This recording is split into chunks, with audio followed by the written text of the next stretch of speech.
Thank you, Avi. I'm very happy to be here.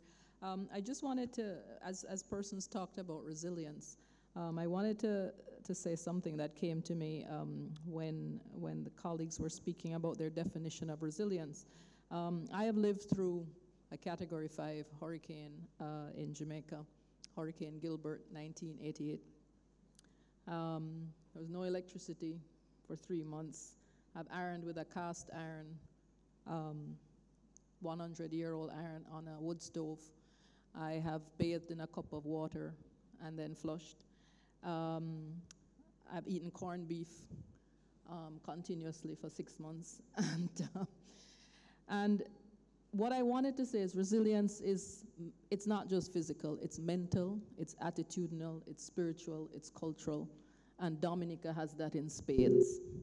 And that is the issue that I think makes Dominica so incredibly special, because you've been able to withstand an incredible onslaught 4 times in the last 10 years. And I think that is what makes this possibility of CREAD such a success. So I wanted to just look at the integrated approach to rebuilding. I think there are 4 main elements, Abby, that speak to this being a success. 1, political will, which is already there and which clearly is established through this meeting. The second is systemic integration. And I say this because it's important to have systemic integration at all levels in order for a rebuilding process to work. The issue of climate smart agriculture.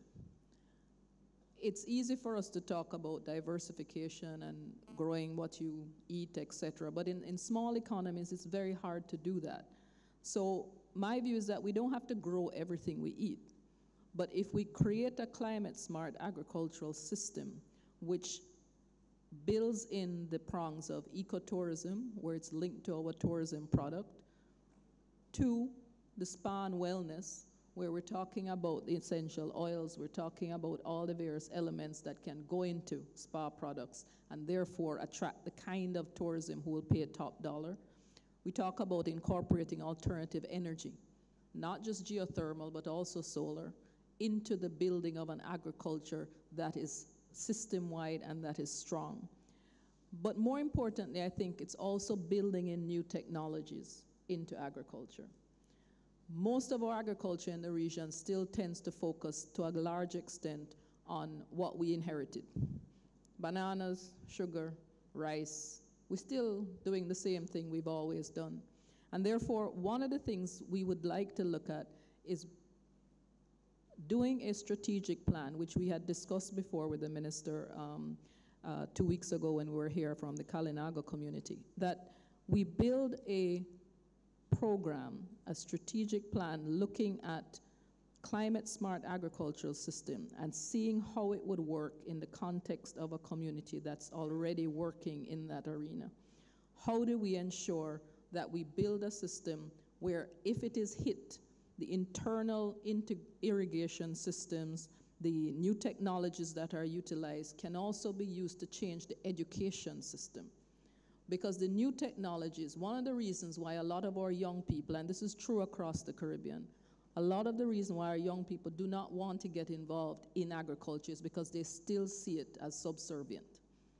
Mentally, we still see it as linked to slavery, and that's the fact across the board. However, if we change the approach to agriculture to become one that is technology-driven, that is one of the single largest technology-driven sectors in the world now, we will then change the attitude of our young people, particularly our young men, to engaging in agriculture. You talk about agricultural apps. You can do your agriculture on the phone. You can turn on your irrigation system while you're at the disco at some point in the night. No, these are things that appeal to the young people. These are the kinds of things that will bring our young men particularly back into the, I'm kind of getting emotional about this, but I think it's important because we're losing our young men. The third issue I wanted to talk about was branding. Not only is, I see the Prime Minister is here, I'm supposed to.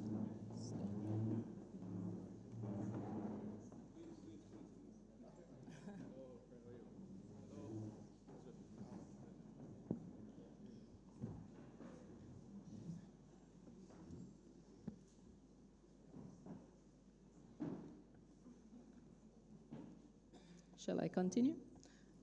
Yes. The third issue I wanted to mention was the issue of branding. One of the things that ensures that a country is able to sell at a higher price point on the international market is the issue of your brand. What is it that you're known for? What is it that is identified as specific to you? Dominica has two things. One, it's known as the Nature Isle and has per capita the largest protected, I believe, biodiversity area in the world, is it? Second, the Kalinago community.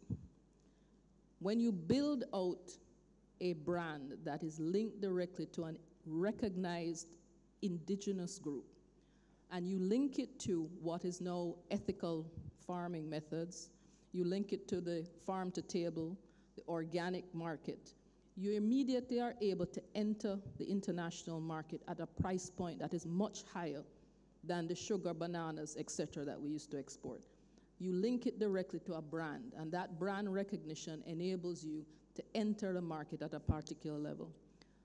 The fourth point is the global value chain. I don't agree that you have to feed yourselves, but it is important that we understand that we insert into a global value chain.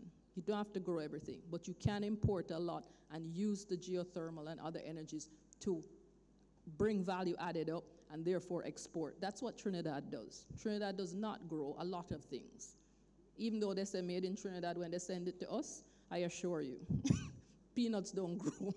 There are a lot of things that we import that are not grown in Trinidad. But they package it, they process it, they send it out, and they get it under the CSME. So these are things that I believe Dominica needs to look at. Finally, IP protection. The intellectual property rights linked to your indigenous community and utilizing that as a possibility for increasing your recognition and the price at which you are able to charge for tourism, for all the various elements along the global value chain. I wanted to stop there, but I wanted to say finally buy-in is important. It's important that we get the buy-in at the community level, because without the buy-in at every level, it's going to be difficult to ensure that change happens and change is permanent. Thanks, Evie.